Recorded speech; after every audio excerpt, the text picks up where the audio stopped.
very thrilled to introduce Professor Padraic Monaghan to you today, who is Professor of Cognition in the Department of Psychology at Lancaster University. He has a background in cognitive science, and his research is focused on psycholinguistics and the psychology of language, particularly language acquisition and language evolution. And Padraic has worked extensively on the learnability properties of language, including the role of systematicity and iconicity in early language development and their emergence through language change. And this is something that is very relevant for some of us here today. So we're very much looking forward to this talk, where he will present a critical perspective on sound symbolism and its role in language. And with that, I'm handing over to Padraic. Thank you so much for joining us today. Thank you, Felicia. That's a very kind introduction. Right, let's see if I can share my screen.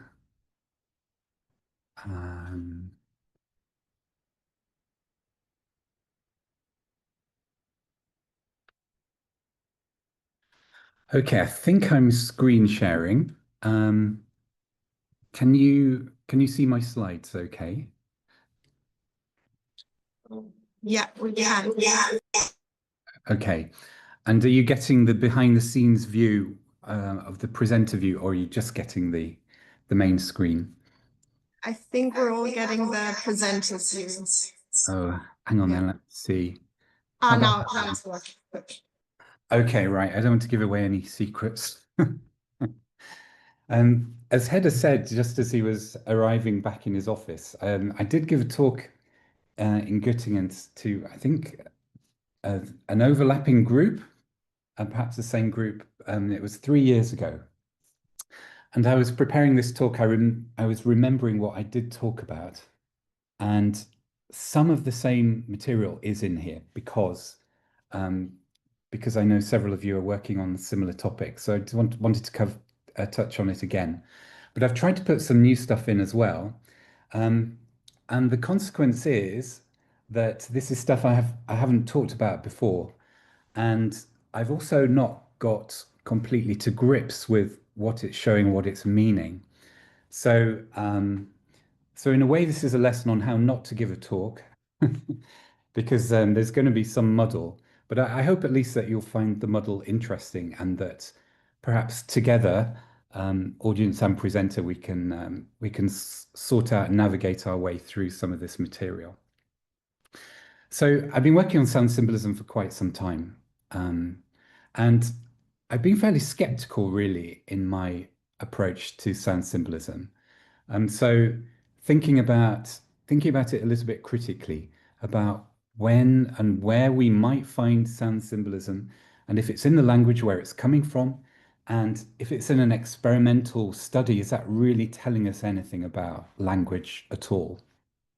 So trying to keep this not really cynical approach, but a sort of skeptical, critical approach to sound symbolism and what it might be telling us really about natural language processing, natural language development, which are, my key interests. So what is sound symbolism, first of all? Well, I mean, it's variously defined, but a reasonably agreed way of defining it is about the resemblance between the sound of a word and meaning. And of course, this goes against like the contemporary conventions in linguistics, which is about the arbitrariness of the relationship between the sound of a word and its meaning. Okay, we're fine with resemblance between form and meaning in grammar, but we're not okay with that when it comes to a resemblance between the phonological structure of a word, or the prosodic structure of a word, and its meaning. Which I think is an interesting side question about why we're okay with it at certain levels of language structure and not others. But this idea about the arbitrariness of the sign, the arbitrary relation between sound and meaning, has been challenged quite considerably over the last 100 years, finding out where and for what properties we might find relations between sound and meaning, and properties in terms of which aspects of the sound of the word and also which aspects of meaning of the word might be related across this form meaning divide. So there have been lots of studies, as I said, on sound symbolism. And in particular, there's lots of studies of corpus analyses of sound symbolism as well. So this is a really beautiful study by Damien Blasi and colleagues in 2016. And in this study, you might know it, but if you don't, I'll just give a very brief overview to it. In this study, what they did was they took 6,452 different languages, and they took the Swadesh lists. So this is a list of about 200 words in each language. And with similar meanings, they're meant to be cognates across these different languages. And these are, the very fundamental concepts that a language or community would want to express, about 200 words in all these languages. And what they did was they had a look at the phonological form of the words in each of these languages, and had a look at whether you find particular sounds represented more than you'd expect by chance in the words across all these languages reflecting this concept. So, for example, they found for each of these concepts over on the right part of the screen, something like nose, sort of halfway down, we find that the sound n is more than by chance found in words for nose across the world's languages, and as well, for some reason. Now, n seems to make sense, right? There's some kind of iconic relationship or a relationship between the embodied form of that sound. We use our nasal passages to express that sound n and what is being referred to. But others seem, a little bit less transparent. So bite relates near the top. Bite relates to k, for example, more than by chance. And others, have no idea really where these relationships might be coming from. But across the world's languages, this typological study, we do see relations between particular sounds and particular meanings. Okay, some kind of iconicity happening across the world's languages. Now, so here's just one example of a corpus study. I'll come back to a couple more a bit later in the talk. But here's sound symbolism is also pervasive in experimental studies of relations between the sounds in words and their meaning. So typically in these kinds of studies, what you do is you create a set of materials using non-words, right? So there's no inherent meaning to these. And you ask your participants to relate these to distinctions in meaning in lots of different dimensions. And in this really nice review by Lockwood and Dingermanser in 2015, they tried to look at all the experimental studies that had related speech sound distinctions to meaning distinctions. This is 10 years ago now, and I think it's probably time for us as a community to have a look at what's been going on the last 10 years, because I'm sure this set of studies has been added to quite substantially since then. But anyway, it's a good starting point. And in 2015, Lockwood and Dingermanser found that the vowel space related to lots of different distinctions in experimental studies. That's over on the left.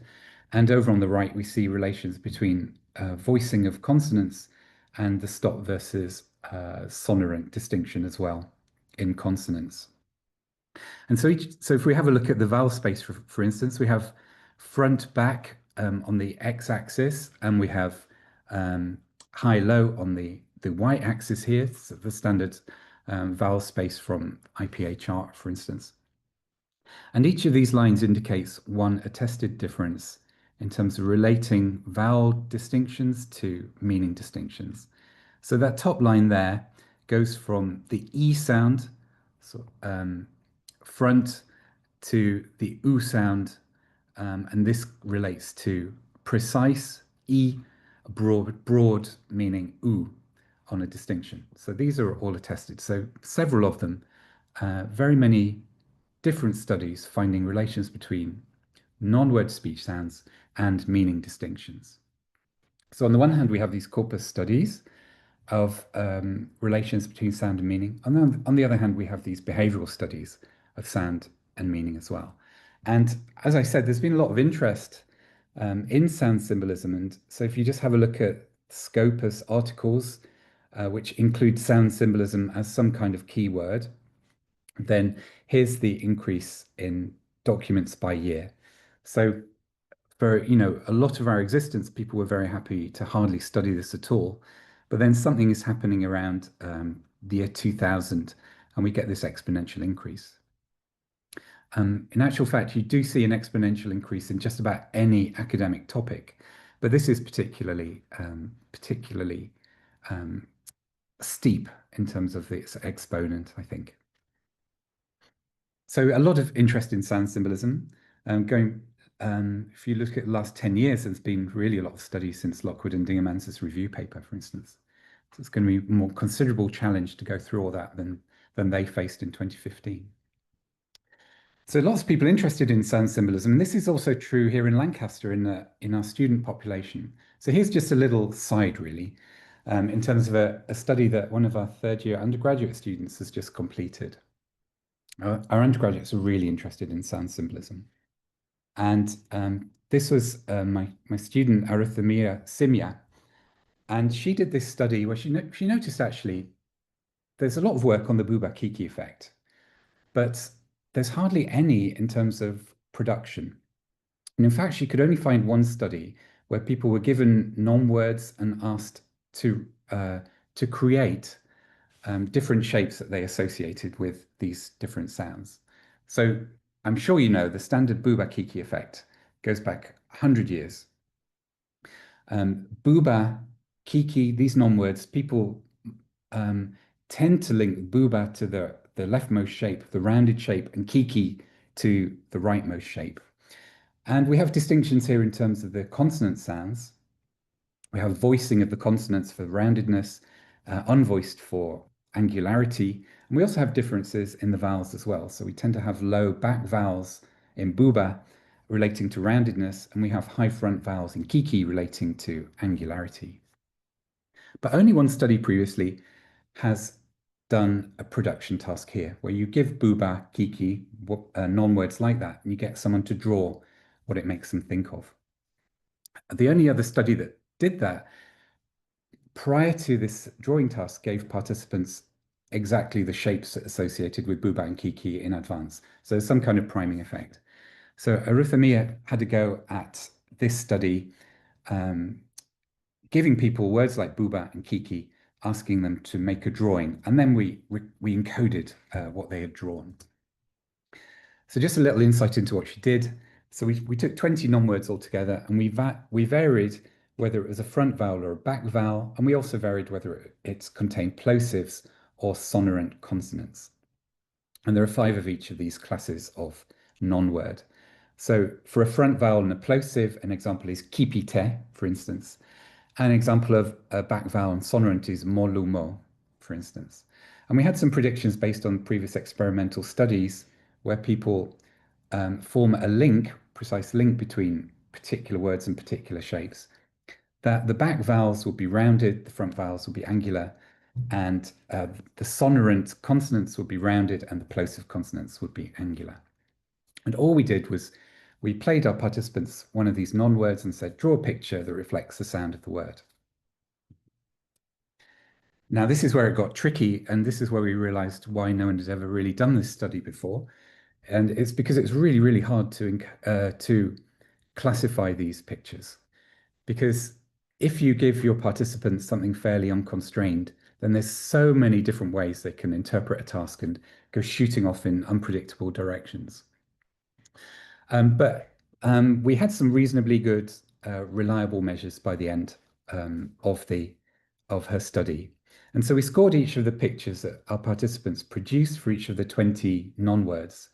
And we scored them in terms of the proportion of lines that were straight compared to the proportion of lines that were rounded. And we also encoded the proportion of angular to rounded corners. And we also got some independent ratings of the roundiness and spikiness of the people's productions. And we also had some ratings of the complexity of the figures as well. So here are 2 examples of the kinds of shapes that participants draw. So the left one we hope would be kind of the angular representation, straight lines, angularity, and the right one, fewer straight lines and a little bit more roundedness. Okay, and what we found is that the one on the picture on the left, people rated that as more spiky than the picture on the right. I don't know if your intuitions reflect that as well. Hopefully. Okay, so the kind of data we got from this looks a little bit like this. So the first graph on the left shows the proportion of straight to round lines in these figures. And we divide these by the front versus the back vowels, which are the leftmost columns and the rightmost columns. And we also distinguish them in terms of whether the word contains a sonorant or a plosive. Okay, so the blue bars are the sonorant and the orange bars are the plosive. And these first two bars, if you can see my my arrow, can you see that here? Yep, okay, great. So these are the back vowels and these are the front vowels. And then we can look at whether there's a main effect of the vowels and whether there's a main effect of the consonants in the data. And what we found is that there was a really huge effect actually of the consonant, sonorants versus plosives. Okay, so the difference between the blue and the orange lines, it's really big. Many more straight lines in the plosives, that's the orange lines, than in the sonorants.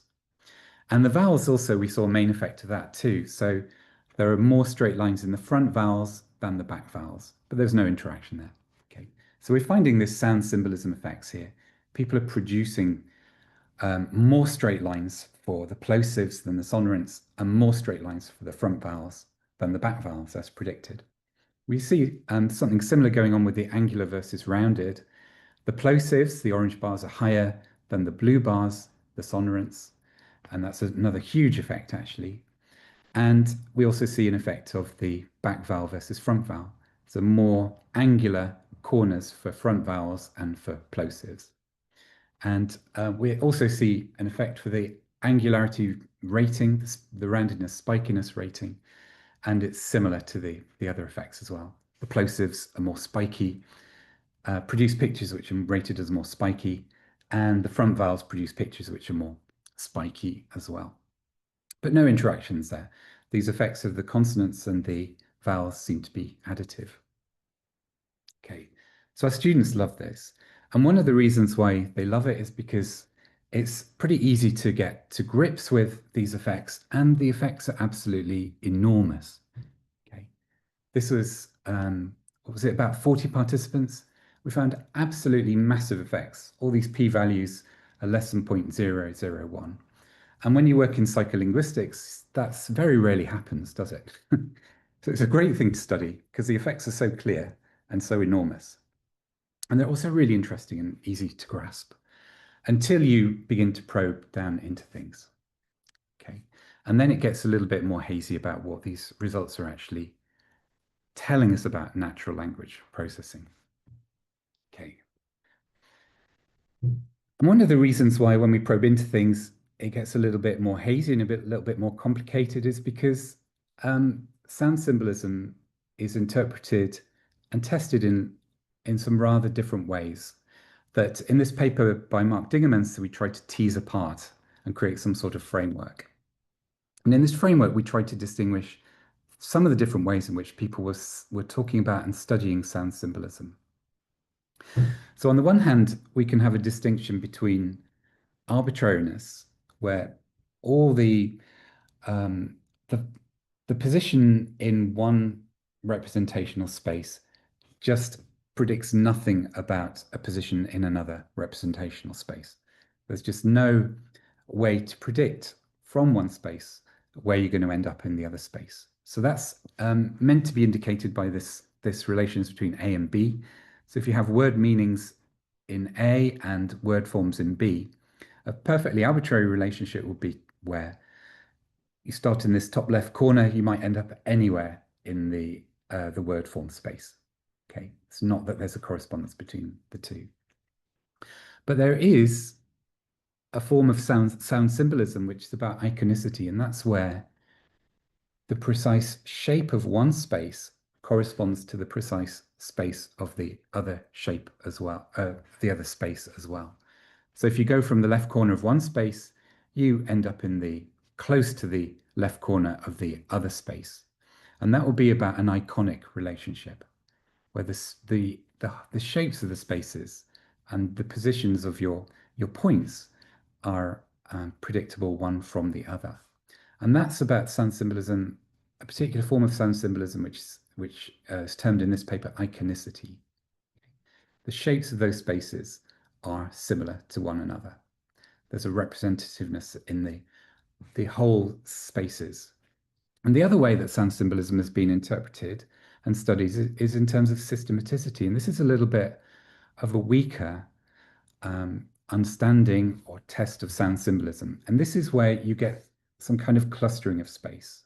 Okay, so the distances between points in one space can predict the distances between points in the other space, but you can't predict exactly where you're going to end up in that space. And the idea of that is meant to be shown. It's not fantastic in this picture. We had lots of discussion about this as we were forming this paper, but it's meant to be sort of indicated in this C space here, some kind of systematicity. You can't predict the exact space, but you can predict something about the configuration of the space. There's not a correspondence between the exact shapes of those spaces, but you can use one space to predict something about where you're going to end up in the other space. And that's about systematicity. Now, unfortunately, these things have been mixed up, and they've definitely been mixed up in my own work, and they will be mixed up in this talk as well.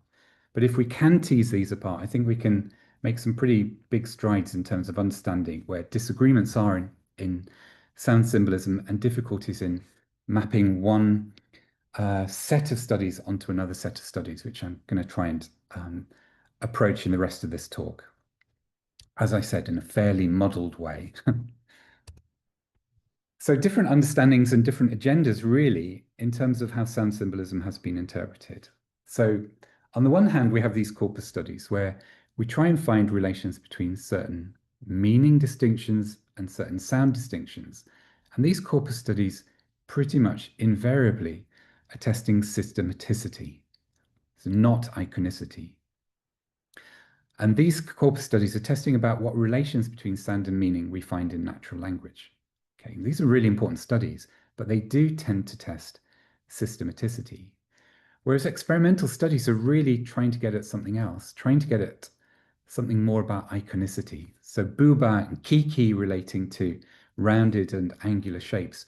We're trying to test some sort of precise relationship between distinctions in sound and distinctions in meaning, such that the shape of that sound space is relating to the shape of the meaning space as well. What relations between sound and meaning we find in experimental studies? They tend to be looking at iconicity. The corpus studies tend to be looking at systematicity, and those are slightly different things, and they don't always meet up.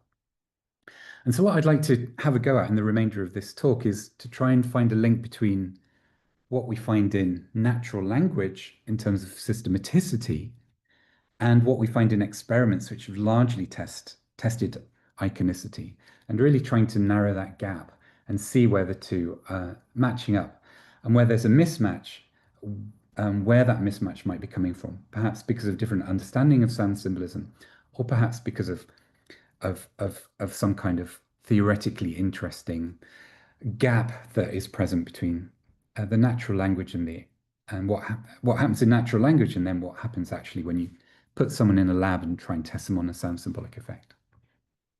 Okay, so in the remainder of this talk, I'm going to review some of the corpus studies, and then I'm going to review some of the experimental studies, and in particular try and link where the corpus studies match up with the experimental studies, and try and identify where there's a link and where there's a gap, and then say a little bit very speculatively about why there might be a gap between these approaches and where we might go from here on.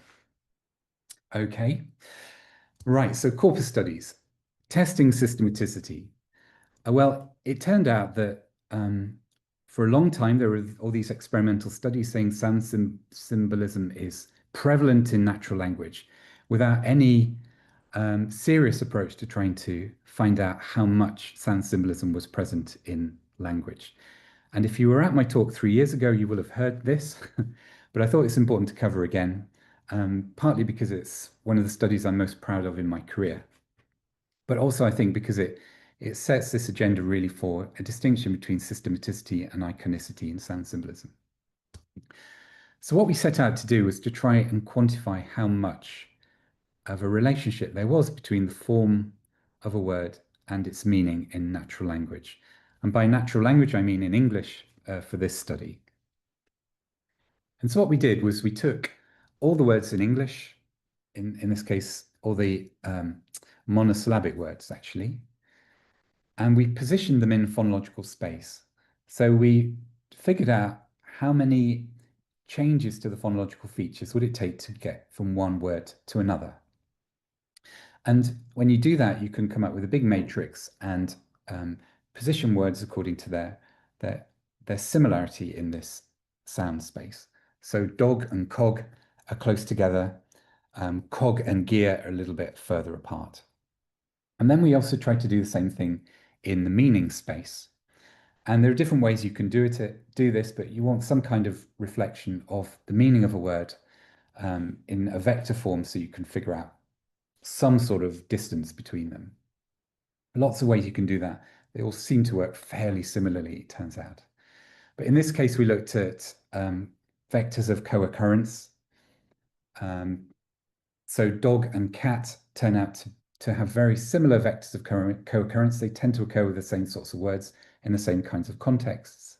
And cog and gear tend to occur quite close together in semantic space as well. They tend to occur in the same kinds of contexts too. So their meanings are quite similar.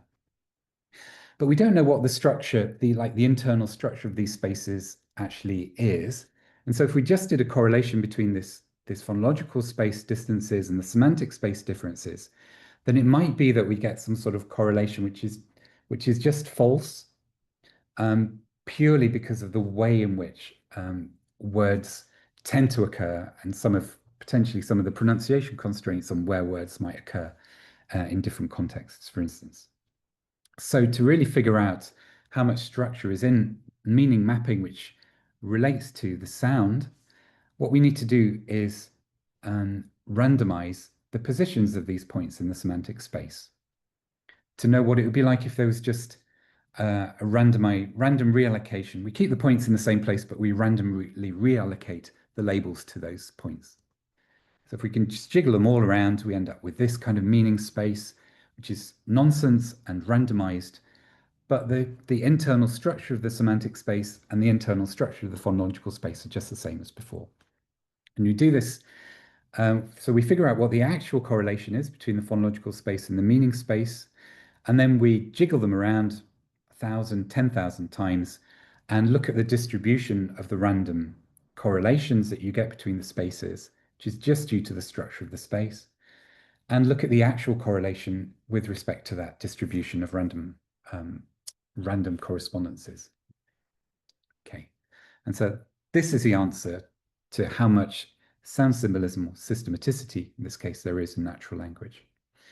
So this first box and whisker plot here shows all words. So this is all the monosyllabic words in English. And this is a correlation between the meaning space, the sound space and the meaning space here on the y-axis. And this is the randomizations here. This shows the extent of the randomizations.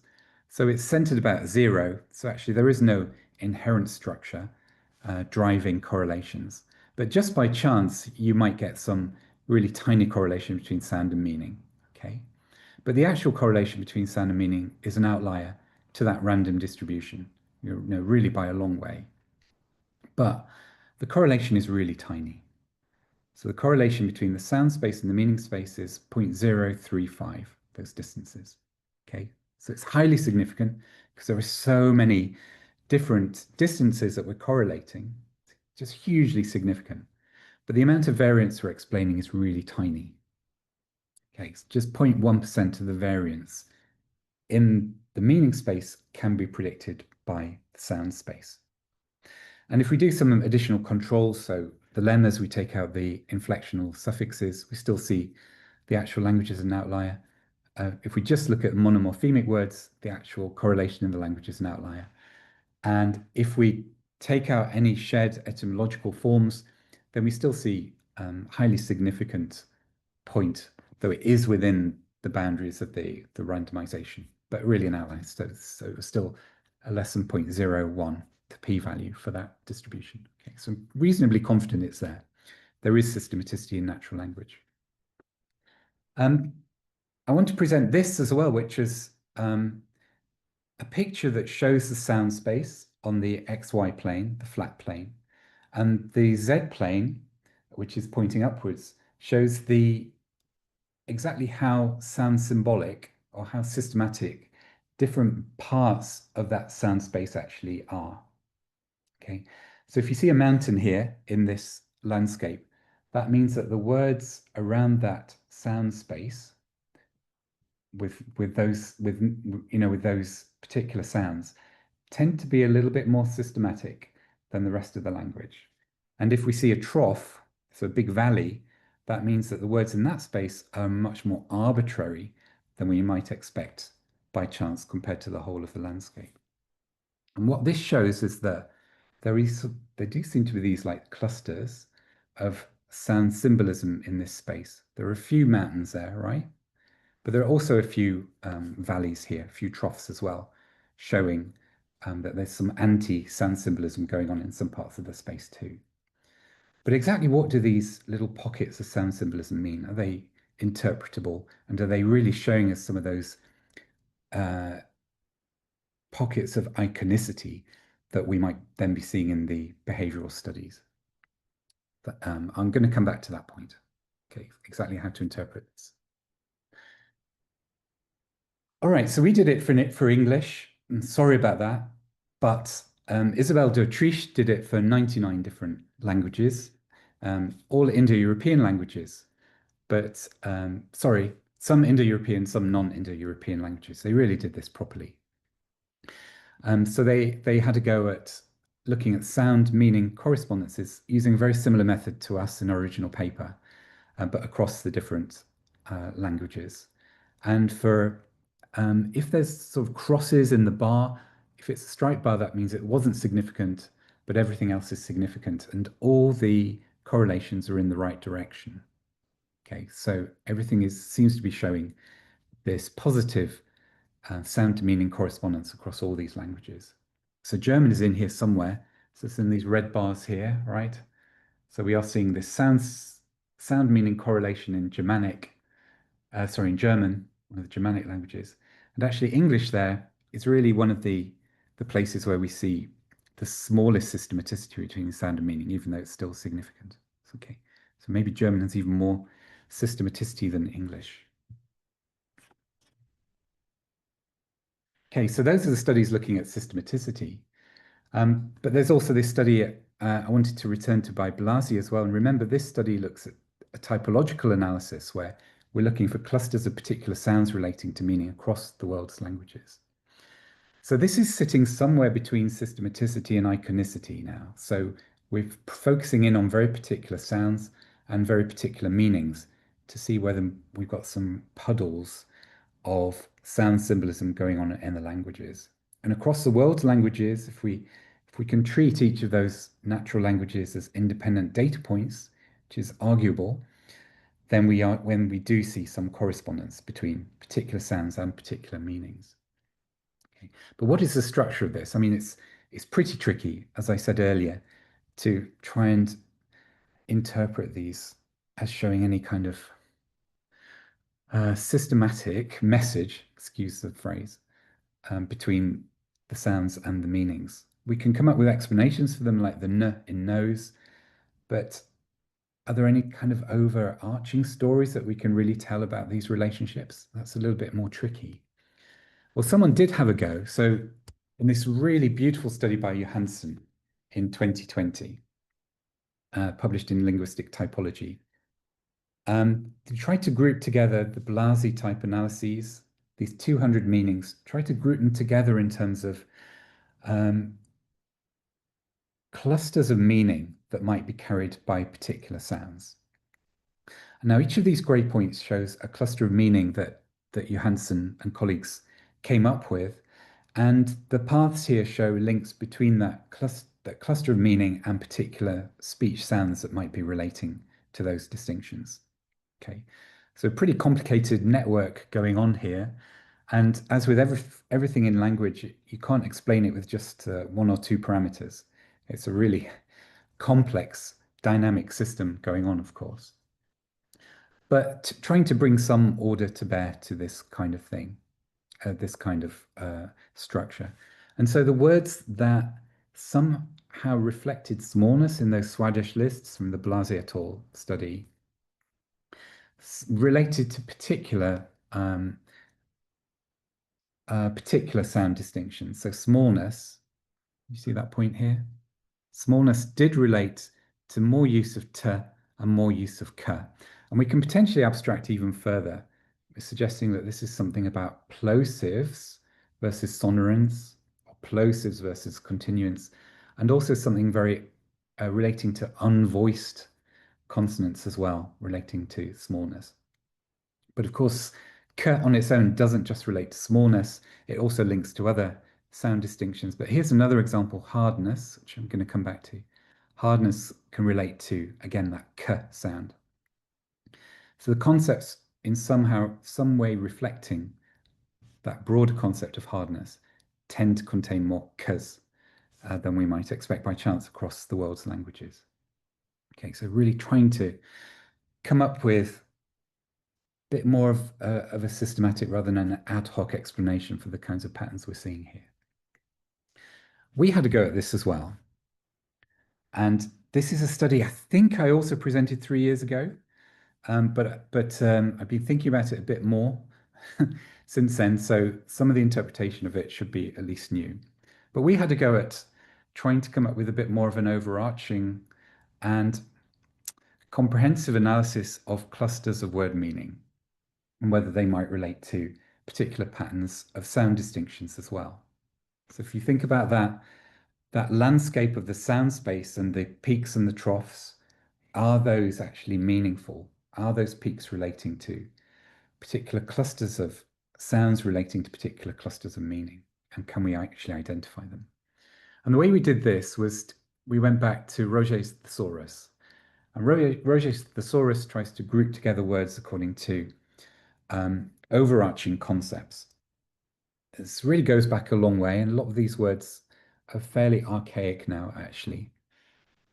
But you know, you can filter them for their contemporary frequency of usage. But what the thesaurus does, if you just use Google rather than go to a bookcase for this kind of information, is it will tell you about cognates for different words. So one classification is words according to their size, and then within that we can see some grouping of large size and some subgrouping of littleness as well. Okay, so we get size relating to all these different terms of size, magnitude, bulk, volume. And if we go down to here to hugeness, we see enormity, immensity, monstrosity, etc., etc. Over here on littleness, we have what should be the antonyms of the 192 category, the size category. So smallness, exiguity, inextension, parvitude, dwarf, pygmy, urchin, fly, midge, gnat, etc., etc. So here we have some kind of clustering of these words.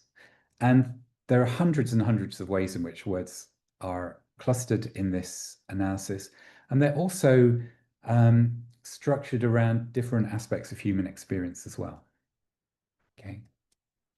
And what we did was we took these clusters and subclusters of meaning from the thesaurus, and we had a look at whether particular vowel distinctions and particular consonant distinctions were carried out in terms of the clustering of words in these distinctions. And in particular, we were looking at antonym pairs. So do we see different vowel height and different vowel position for large size versus small size?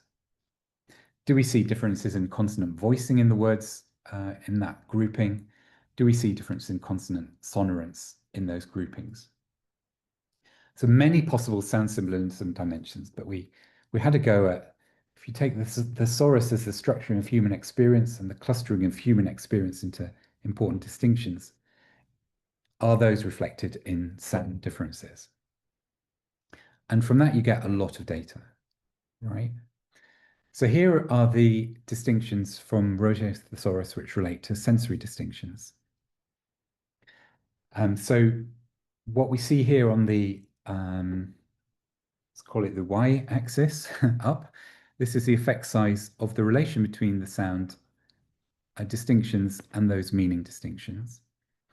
And each of these rows here shows one distinction in terms of a sensory distinction. And the blue bars here show a distinction in vowel position, orange in vowel height, green in voicing, and yellow in whether the consonants are sonorants and stops. Okay, so these two first rows here are about taste, whether it's a savory or an unsavory taste, whether it's a sweet or a sour taste. And then we get the groupings of touch, hard versus soft, rough, smooth, etc., etc. Then we get the visual properties and the visuospatial properties here.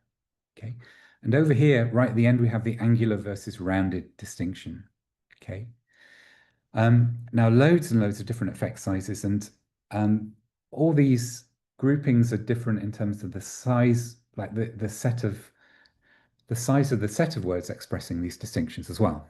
Okay, so the significance of these clusterings is going to be different, and if you correct for multiple comparisons, because we have so many different ways in which we measure them, then we're just not going to see anything. So I'm not correcting anything for multiple comparisons. But what I can show you is ones that are significantly different, just if you take each test as independent. Okay, so the ones that are grayed out are not significant. The ones that are left are the ones that are still significant. So over on the right, we have angular versus rounded, and it is attested to a distinction in voicing, which we do predict from these experimental studies, right? So we are seeing it in the natural language too. The angular ones are more unvoiced, the rounded ones are more voiced in natural language. Well, English at least. Okay. A lot of things don't survive, but some other things do. But trying to come up with again, an overarching theory for where these things make sense without just trying to explain all of them individually is pretty tricky, I think. Here's some more distinctions in terms of human experience, and these are distinctions in terms of motion, which Mark Dingemans suggests is particularly prominent in terms of sound symbolism. So he suggests we're especially attracted to expressing motion in terms of the sound space. So these are things like early versus late, change versus stability, grow, shrink, fast, slow, and so on and so on. And which of these survive are still significant, and a few of them. So fast and slow we see in terms of the vowel position and also in terms of voicing. Up, down, we're seeing some distinctions in terms of vowel height, voicing, and sonorants versus stops, and so on. Okay, but again, try and come up with an overarching theory is pretty tricky. And here are some more experiences. So this is in terms of material properties. And here in the middle, we have large versus small. And do any of these survive significance? Vowel height does.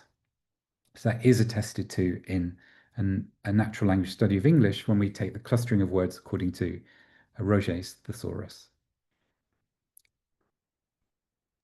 And emotion, I think this is the last one. I think so. So the different emotions of human experience, and again, some of these seem to relate to sound differences as well. Okay, so that's great, right? We found some particular sound meaning mappings.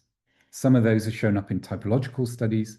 Some of them are shown up within a language in terms of clusterings of meanings. So this should be giving us some evidence of sound symbolism, right?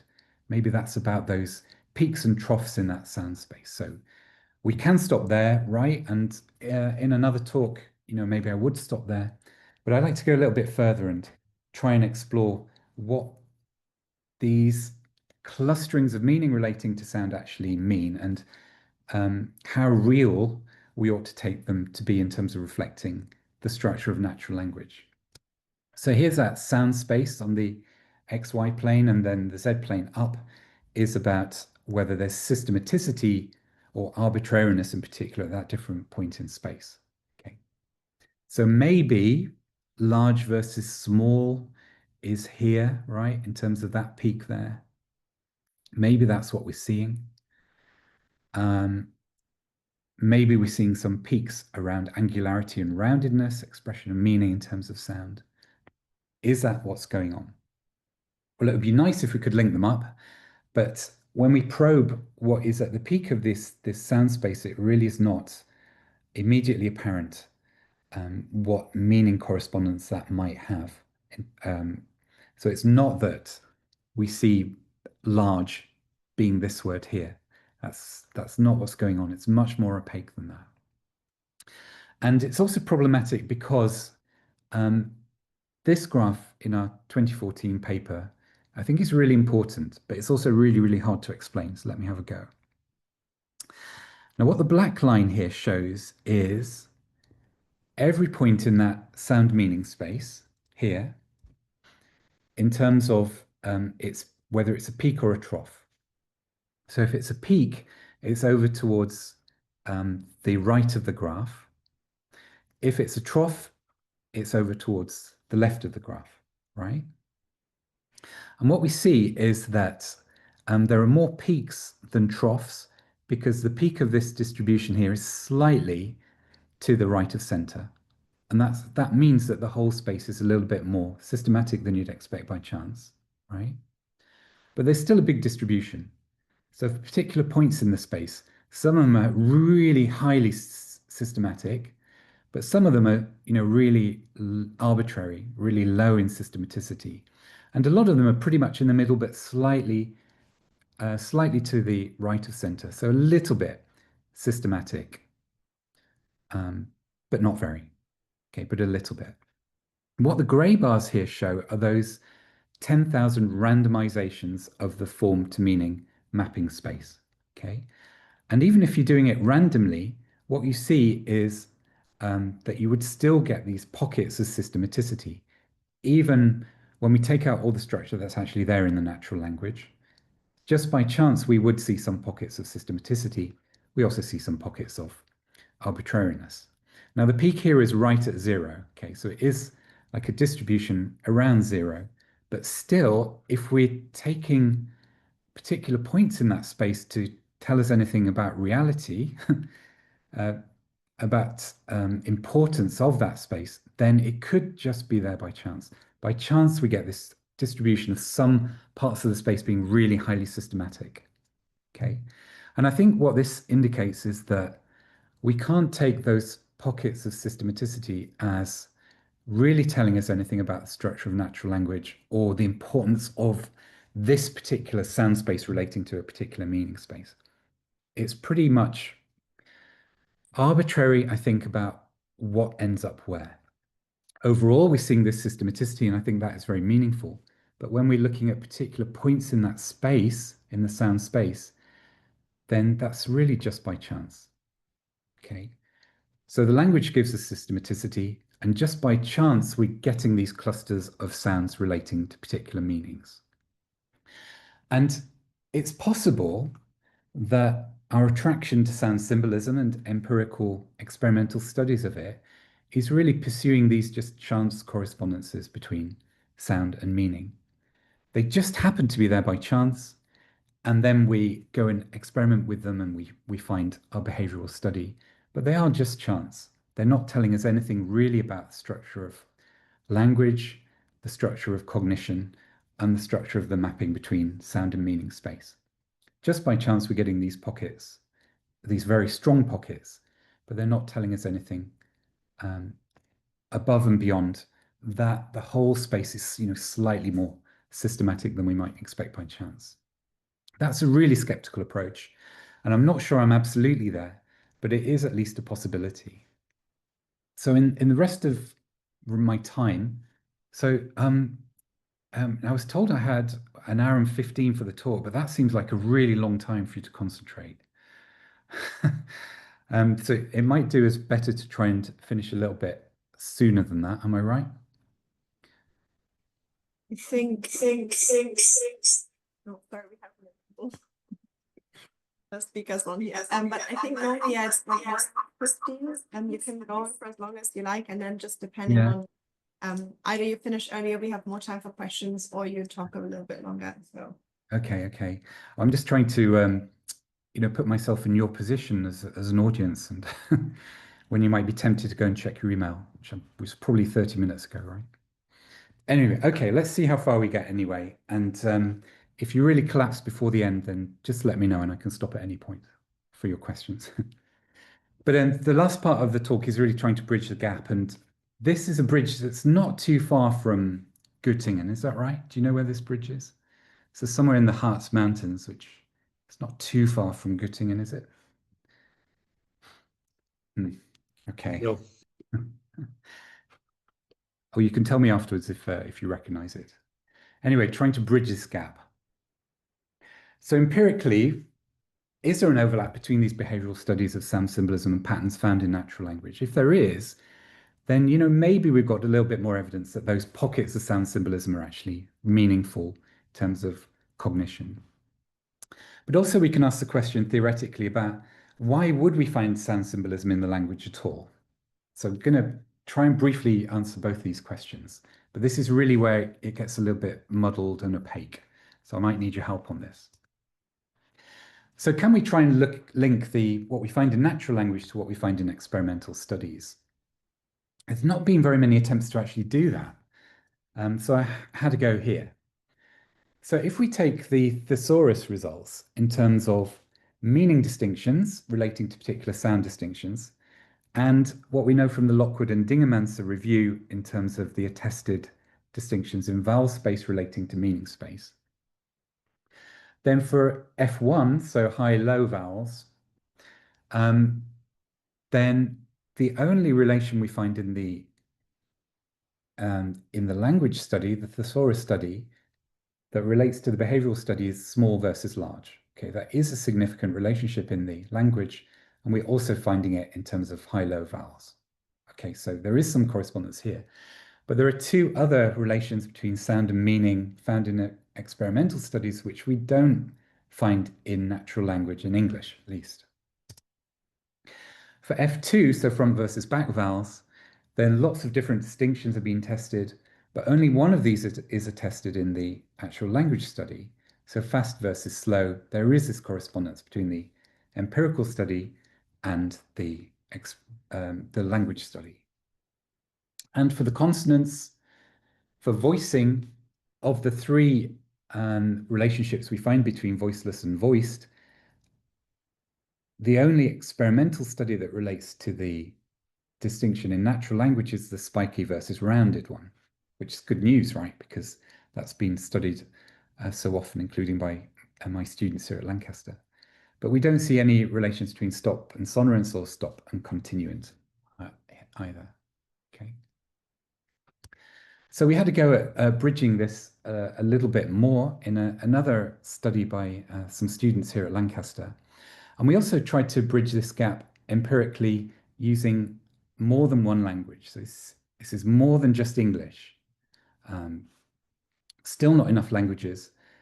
We've only got 2 data points here, but it at least enables us to test whether what we're doing is trying to overgeneralize from just one data point. Okay. So looking in this study about whether effects are language specific, or maybe the possibility that the effects might be a bit more language general. And that can also give us a little bit insight into whether the distinction is learned from exposure to the language. Maybe Bouba-Kiki effect is because we've listened to the language already and encoded somehow that relation between sound and meaning, or whether it might express more universal preferences. So here's an overview of some semantic clustering, which has been attested in either the linguistic typological studies or the within language studies. Okay, and the J here indicates that this comes from the Johansson study. The T means it comes from our thesaurus study of English, and the L means it comes from the Lockwood and Dingermanser study, right? And so we had a look at these sets of semantic meanings, maybe relating to different sound distinctions in an experimental study to see if we get this lineup of empirical judgments with what should be predicted by the language analysis results. So for instance, for smallness, we should see a distinction in voicing. So the small should be unvoiced and larger should be voiced. And we should also see a distinction between plosive and continuant. So small should be plosive and not small should be continuant. Now, we treated smallness and largeness distinctly because we didn't want just an antonym pairing going on in terms of driving our participants' results. So we just gave them smallness to judge, and then we gave them largeness to judge, and so on, to try and get some kind of independence of those. We also had a look at softness, hardness, slow, and fast, and a few other measures as well that go beyond the actual language analysis results. So these are just the ones where there is an overlap between the language, natural language studies, corpus studies, and our experimental study. Okay. So this was Maria Vargas del Clos and Charlotte Hill did this study, and they tested 58 Spanish-speaking and 66 English-speaking adult participants. And we varied a set of non-words in voicing and whether they contain plosives or continuants for each meaning. So we're just concentrating here on the consonants. It would be possible to go back to our data and look at the vowels as well, but we've never done that actually. It really would be nice to do that.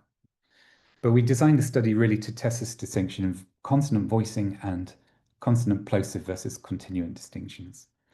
And there were 40 non-words for each of these different meanings. And so participants rated 40 non-words for how closely they're related to smallness, 40 more non-words for how they're related to largeness, etc., etc. Okay. So one example of a trial was, it's just a questionnaire, right? So how well does a non-word reflect the idea of smallness? We give them a non-word, bimano, and then they have to rate it not at all to very much on a 7-point scale. Okay.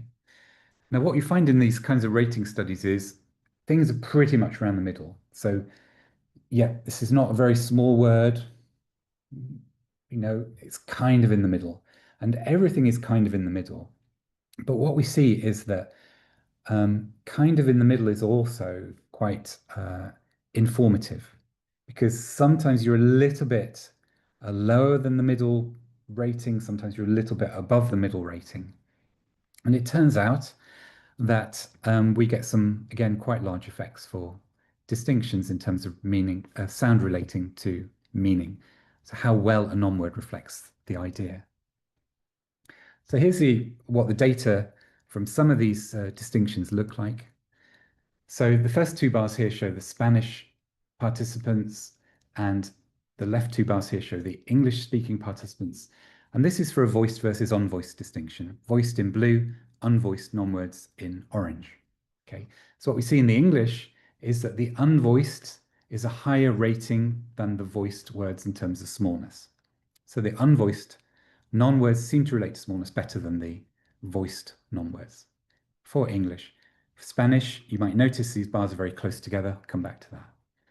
And for the plosive versus continuant, plosive in blue, continuant in orange, we can look at whether the ratings for smallness different for the Spanish and different for the English participants.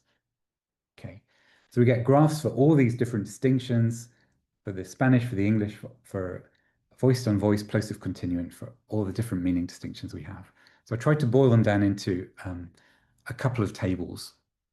So can we bridge the gap empirically between voicing distinctions found in corpora and these meaning distinctions found in Spanish speakers and English speakers? Excuse me, tea was getting cold.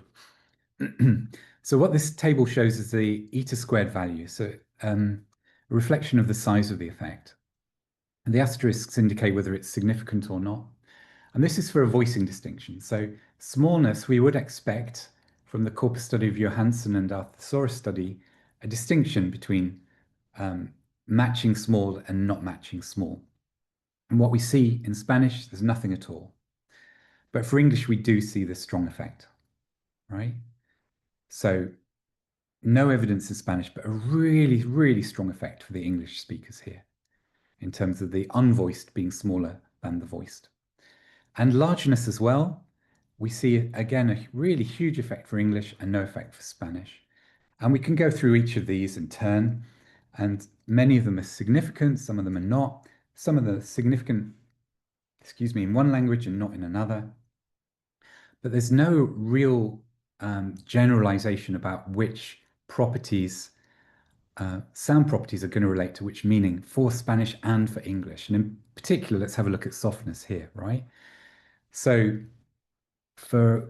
we should predict from the Corpus study that softness should be reflected by voiced consonants better than unvoiced consonants. And that is true for Spanish. But for English, this is red, and that's because it's the opposite to the pattern we predicted. The English prefer unvoiced as soft and voiced as less soft. Okay, so we're seeing not only no confirmation across these languages, but going in different contradictory directions. So there's language specificity to these kinds of sound symbolic effects that we're seeing in the behavioral data. Okay. Now, if the Thesaurus study was just based on English, but the patterns in English are predicting the opposite to what we actually find in our English participants. But it would predict, go figure, the Spanish participants. And here's for plosive versus continuant. Now, thankfully, all the effects are in the predicted direction. But again, we're seeing significant effects in one language where we don't see it in the other, in particular, stronger effects in English than in Spanish, reflecting these meaning differences. So on the one hand, we do get some kind of empirical closing of the gap. Some of these relations we find in the language are attested in an experimental study, but others aren't. Others are really going completely the opposite direction. Okay, so that's all I'm going to say about closing the gap empirically. And the other thing I just wanted to mention fairly briefly is about closing the gap theoretically. And this raises two questions about why we might expect sound symbolism in language at all. And I think this raises two questions. So first of all, it raises a question about sound symbolism might be in the language because it helps language learning. So let's have a look at that critically to see if it does. And then we also need to figure out whether sound symbolism is resistant to all these other pressures of language change. Okay, so my former supervisor used to say that language is like a duvet full of kittens. You know, it's impossible to describe with just a few parameters, right? And so really, for language change, all sorts of forces come into play. Is sound symbolism resist those pressures of change? So I'm going to try and get through this really quickly. So does sound symbolism make things easier to learn? And might it have got into language this way? If sound symbolism assists in language learning, then it's going to be passed on from generation to generation and preserved in the language. And there's been some early studies which suggest it does. This study is by Imaikita and Kantatsis et al. And what they did was they trained their participants on particular verbs with particular sound properties, which are either a sound symbolic match according to what the literature was suggesting at the time, versus having a mismatch between the sound symbolism match. And after training people on this, then you give them later a sort of memory task about what that word related to in a forced choice. Okay. And what they found is that when there was a sound symbolic match in this forced choice, the participants were able to remember the word better than when it was a sound symbolic mismatch or when there was no sound symbolism at all, whether it was baseline. Okay. So some suggestion, better memory when you test in a forced choice for the sound symbolic relations. But again, taking a slightly skeptical version of this, if you have sound symbolism, then this means that stuff that sounds similar also has a similarity of meaning. Okay, that's what's going on with sound symbolism. And is that good for learning? So here's a typical bucolic English farmyard scene. You see it down the road here from Lancaster. And here's what we call these things in English. You probably know this. That's a duck, that's a pig, that's a horse, that's a hen, and that's a cow. Now, all these labels are rather distinct in terms of their sound, but the meaning, there's some clustering of meaning. These are all stuff you find in a farmyard. Okay. And what if we had systematicity between sound and meaning? Here's a fep, there's a pep, there's a peb, there's a beb, and there's a bep. And someone says, oh, there's a fep. Now, can you identify what they're talking about in this scene? When there's systematicity, when there's sound symbolism between sounds and meanings, it's really hard. The possibilities for confusion are much greater. And so we tested this in a computational model, first of all, and then in an experimental study, where we had to look at creating a systematic language and an arbitrary language, and we had to look at which was easier to learn. And what the computational model predicts is that over lots of exposure, the accuracy of the arbitrary language in the blue line increases over time, whereas the systematic, the accuracy of your learning is less steep. So eventually there's a disadvantage for the systematic over the arbitrary language. And in the experimental study, that's exactly what we found as well. The systematic language gives you an initial boost, but by the end you have this disadvantage. But it's a disadvantage for learning the individual word meanings, but it's a real advantage when we look at learning categories of words. Okay, so if we're just trying to group together stuff, so we don't need to know that this is a hen in a farmyard, we just need to know that this is a farmyard animal. And in that case, there's a huge advantage for systematicity, that's the red line here, compared to the arbitrary mapping. When you're trying to learn the categories, learn the general groupings, then systematicity is really good. That's a computational model prediction, and that's a behavioral study replicating it. Okay. So sound symbolism is only an advantage for learning broader categories and maybe an advantage for the very early stages of learning. Does sound symbolism resist language change? I'm going to skip this over this actually. But if you want to ask me about it, I can come back. Okay. But basically the idea is that there's been so many systematic sound changes that we just lose any kind of iconic relationship between particular sounds and particular meanings. They just can't last. Whereas systematic relations at this broader level can survive that, these language changes. It's just too much at the end of a talk to take all that in, I think. Okay, the last thing I want to say is just about thinking about a more positive agenda for where we should be looking for sound symbolism. So sound symbolism might have suffered from what's called the streetlight effect. And the streetlight effect is based on this old joke, really. So the drunken person's looking for some money that they dropped, and the policeman's asking, did you drop it here? And he said, no, I dropped it 2 blocks down the street. Policeman asks, why are you looking for it here? And the drunken person says, because the light is better here. Okay, so are we looking in the wrong place just because there seem to be these halo effects around particular sound symbolic relations, which are somehow very meaningful to us, even though they're not really telling us about anything to do with natural language?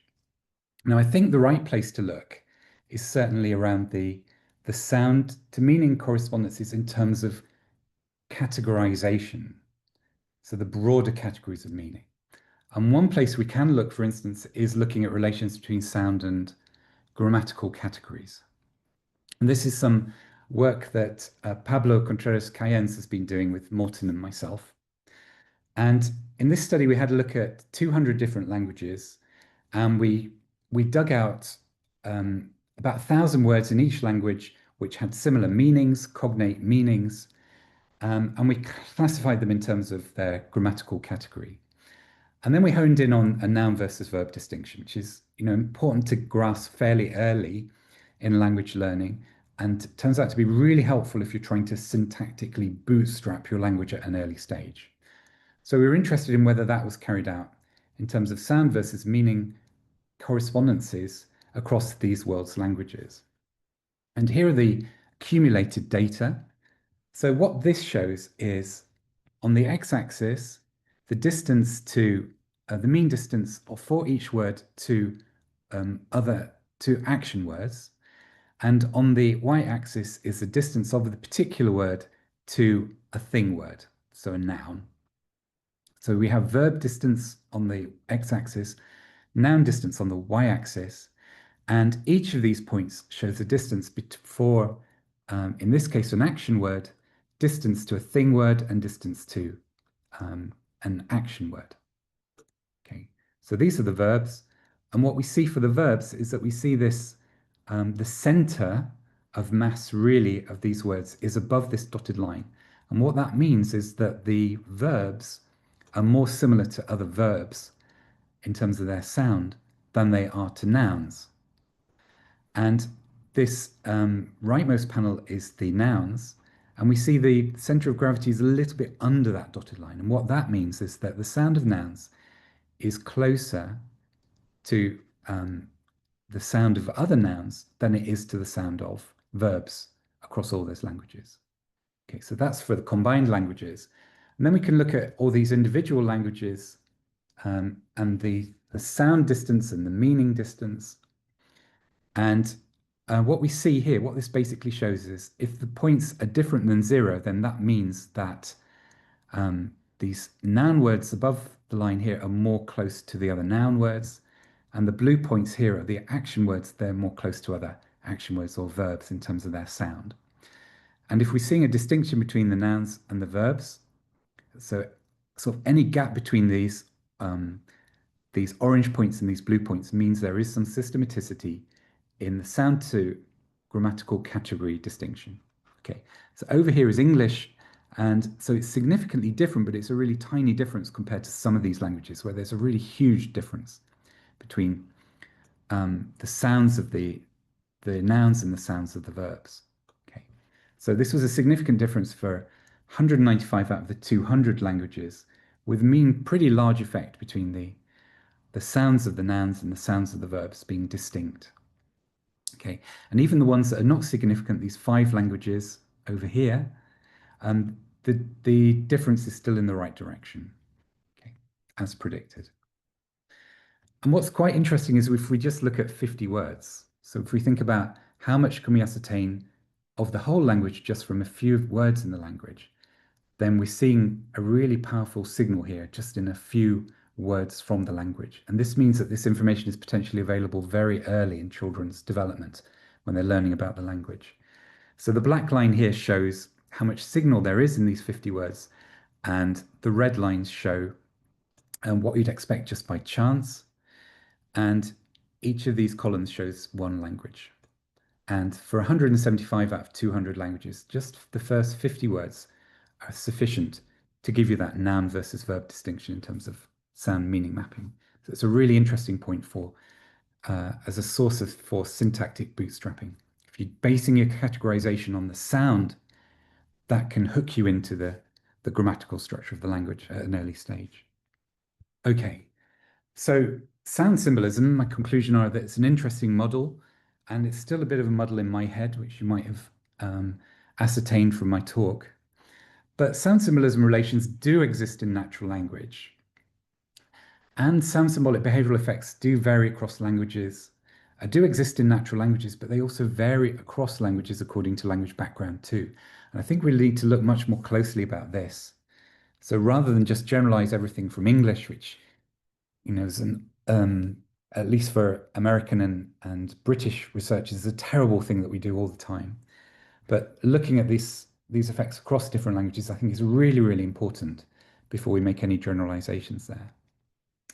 And my suggestion is that one place we can really look for a meaningful relation between language structure and experimental research that can also give us insights into the way language is structured and the way language is learned and acquired and processed is to look at broader category distinctions rather than very particular meanings. And those might be especially useful in early stages of language learning. And the other conclusion really is about whether we're looking at systematicity, which we definitely do at those category level distinctions, or whether we're looking at iconicity and which of those might serve us best in terms of our analyses of natural language and relating it to experimental studies of laboratory-based experiments. So I'll stop there, and thanks very much. I'm really looking forward to you clearing up this topic for me. Thank you.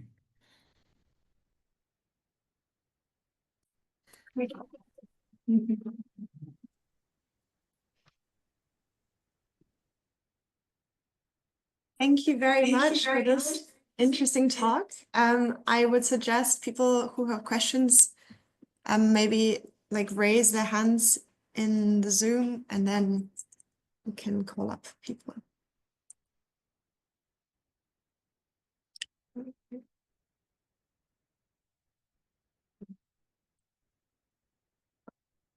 Okay, yeah, why don't you start, Hedda? Yeah, I know I'm not a student, but I am curious. So thanks a lot, Patrick. This was very nice. And I was indeed wondering, so what I saw is like, I mean, that you can imagine that like sound systematicity indeed facilitates language acquisition and therefore maybe, an impetus on having it in a language that what you said towards the very end with all the animals on the farm, that actually sound systematicity can also stand in the way. And so what you did show is how different types of word categories that might be more sensitive to sound systematicity and others not. But I was also wondering whether you could in a way compute the amount of systematicity that you could expect in a language, because the thing with sound systematicity that always puzzled me is that it's probably a bit naive to say, or wrong, there isn't any. But if there were a force on language that it would be good to have, why wouldn't we find it all over the place? And so I think it would be nice to think of the small amount of sounds, or the phenomenon, sound symbolism, as something that is some kind of an equilibrium where there are forces to get it in a language, but maybe even more stronger forces to get it out of the language. Do you have any idea whether you could measure such an equilibrial state, or is that too far-fetched? Oh, I mean, it's a really nice idea, but you would have to know what the forces are on language processing and language change, I think. Exactly. But I mean, I think what we see a little bit is that there's already some kind of equilibrium settled on within a language. So this is just a study for English, but our 2014 paper, I realized 2014 must seem like a really long time ago to some of you, but it just feels like yesterday to me. But in that 2014 paper, we looked at whether there was more systematicity in words according to when they were acquired, and we found that there is more systematicity for the early acquired words than the later acquired words. I do have a figure. No, I took the figure out to save time. But what we're seeing is some sort of driving forces there, I think, in terms of learning and acquisition, and when you might see an advantage for systematicity and when you might see the disadvantage. So when your points of meaning are really distinct, then having some sort of systematicity to plug you into the meaning space, the distinctions in meaning space, which are also reflected in the sound space, is a potentially useful thing to get going with the language. And so that's what we do see in our experimental studies. We take people into the lab, we give them arbitrary mapping or a systematic mapping, and we do initially see the early stages of learning, they are beneficial for systematicity. It's only later when you have a much more expanded vocabulary, when you're really trying to individuate smaller spaces within your meaning space in terms of the sound, where that systematicity turns out to be disadvantageous. And so the natural language is, I think in some ways, I think it is meaningful. And I don't think it's there just by chance. I think it is, the early acquired words are the ones where we get a bit more systematicity. And that's there for a reason to get you into the language. So James Brand looked at this specifically in a study as part of his PhD. It's a 2018 paper with James Brand. And he found that if you just limited the size of the vocabulary, And with an artificial vocabulary, if all you need to do is learn really small vocabulary, then systematicity is best. If you need to learn a slightly larger vocabulary, then arbitrariness is best in terms of the mapping. So we do see this sort of trade-off within the language, some kind of equilibrium there. And that's potentially why we see that shift slightly to the systematic end, because there is some benefit to having some systematicity in there. But really, you don't want it for the whole language, because that'll just create daily confusions and minimize the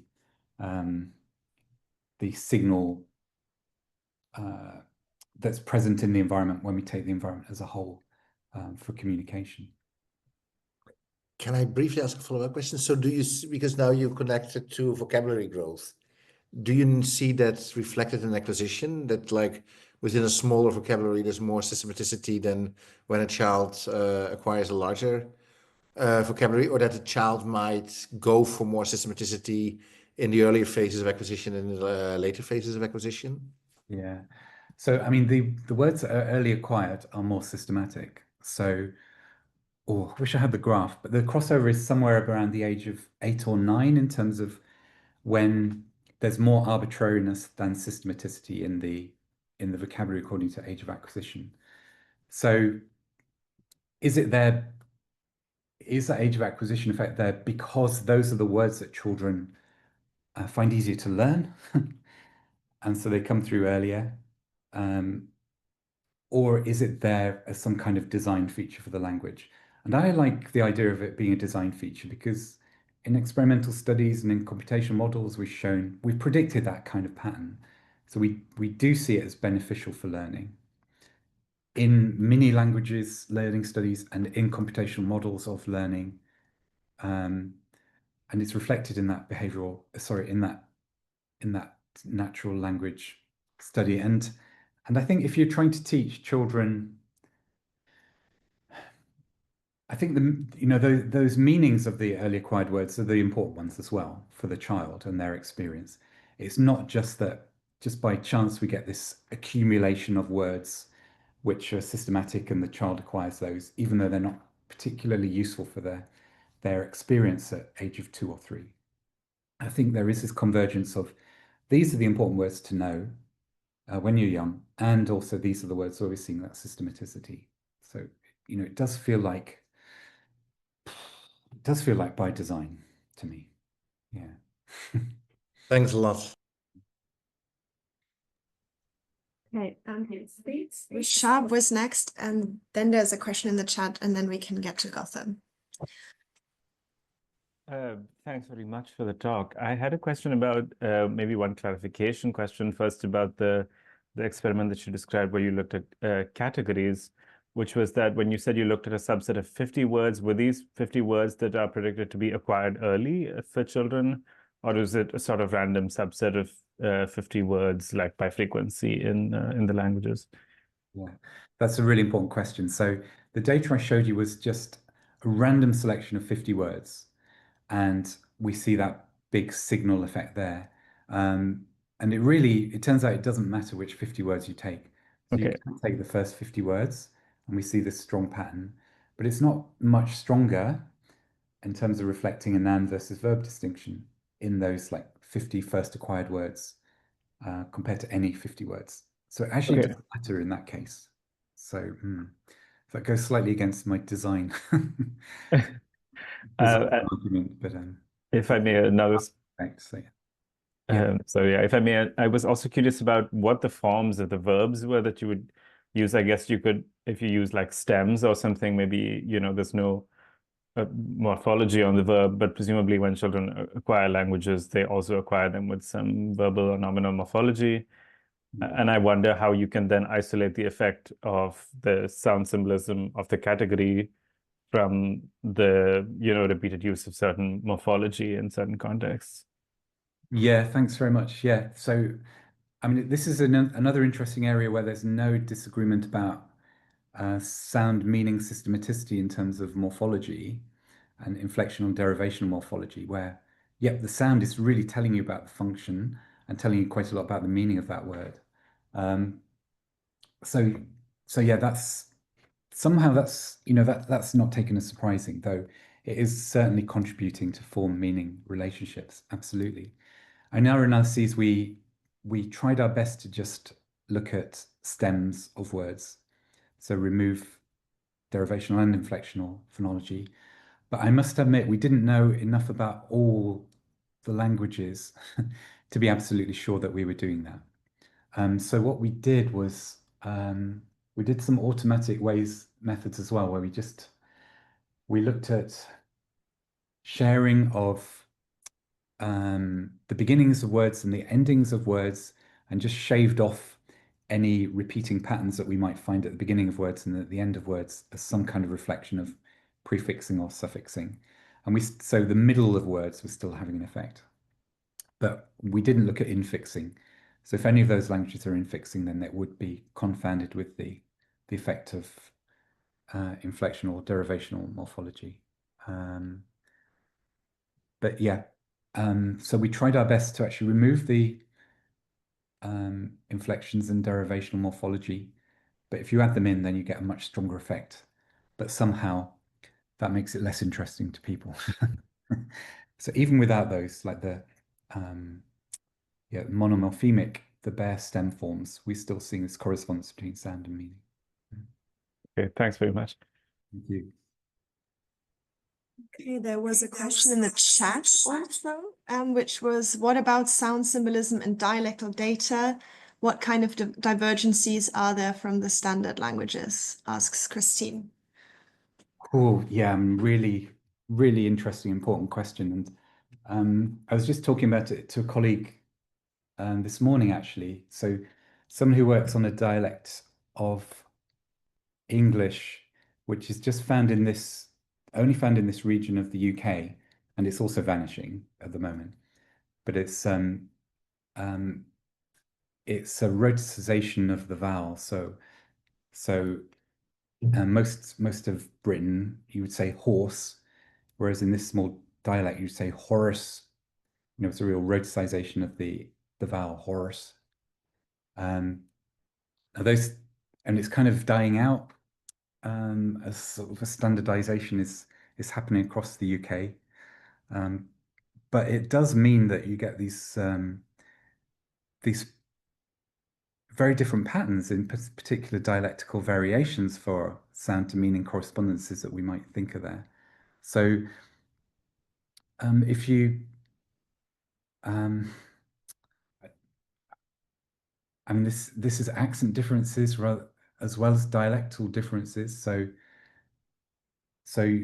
dialectal differences, you might get different lexical forms.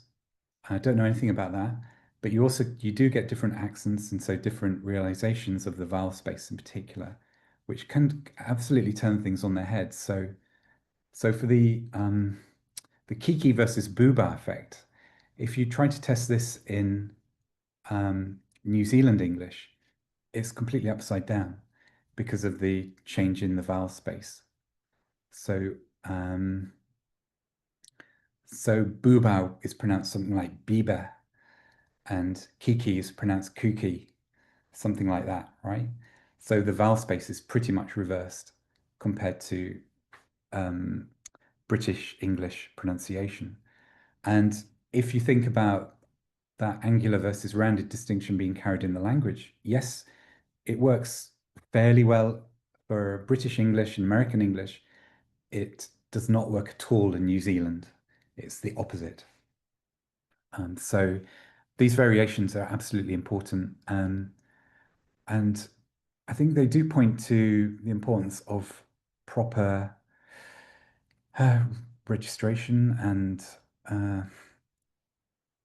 characterization of dialectical variation as well. So if you're trying to generalize across one language population, you do also need to be considering the variation within that population in terms of the kinds of effects that you might see. And yeah, we really don't do that well enough yet either. Yeah, we just it's just this kind of drive to generalize and avoid the difficult but actually really interesting variation that we might find if we just begin to take that a bit more seriously. Okay, I think there's one more question from Gotham, and then we might have to wrap up. So, Yeah, thanks a lot. My question was about the cross-linguistic variation that you found, and yeah, basically the effect of certain parameters like sonorants or voicing in terms of whether they implicate an effect in sound symbolism. I was wondering how much of that you think might be accounted for by having a better theory of what it means, like the interaction between these parameters and the sort of phonological category inventories of a given language. So, for example, it might not mean the same thing to be a sonorant consonant or whatever in Spanish versus English, right?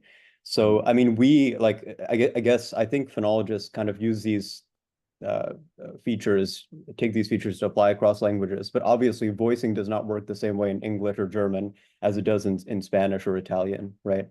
So I was wondering kind of like how much of these differences are actually implicated as an artifact of the kind of system that you're using to basically describe sound. Yeah. Yeah, it's a really important question, and I'm sure I've not done it properly in our experimental study. And what we tried to do was create transcriptions according to standard Spanish and transcriptions according to standard English for our stimuli. And we also created recorded versions of these according to those phonological transcriptions. So we didn't just rely on people to read them out, and we actually tested that as well, whether there's an effect of reading it versus hearing it. And so, yeah, we just went for like a standardized transcription, and if according to the standardized transcription, it was voiced or unvoiced, that was enough in our distinction. But yeah, I do take your point that you're going to get these slight differences in realization of these phonological features across different languages. It's going to be very different. We couldn't use exactly the same set of norm words in English as in Spanish. So the vowels, of course, slightly different realization, and some of the consonants which were in Spanish, not in English, and vice versa. So we did vary a little bit, but we tried to have a representative set of consonants that covered various realizations of this space and various combinations with other phonological features. But we haven't submitted this paper for review yet, so we've not come up against a proper phonetician to really tell us what's going on. But yeah, I do take your point. There's a lot of subtlety there that we've just really glossed over, looking at these much broader effects. So I appreciate your point. Thanks. okay, since our colloquium time is up, in a moment I will I will ask you all again to thank the speaker with me. I just want to briefly announce how we're going to continue. So we usually have a student session after the colloquium where the students get to stay, ask more questions also about life in academia, etc. So in a moment, I will ask anyone who's not a student to leave the call, and I would suggest we take a 5-minute break maybe so people can get something to drink. And you can also have a break from speaking. And then I suggest we reconvene in like 5 to 7 minutes. But thank you so much for giving this talk, and yeah. Thank you very much. My pleasure.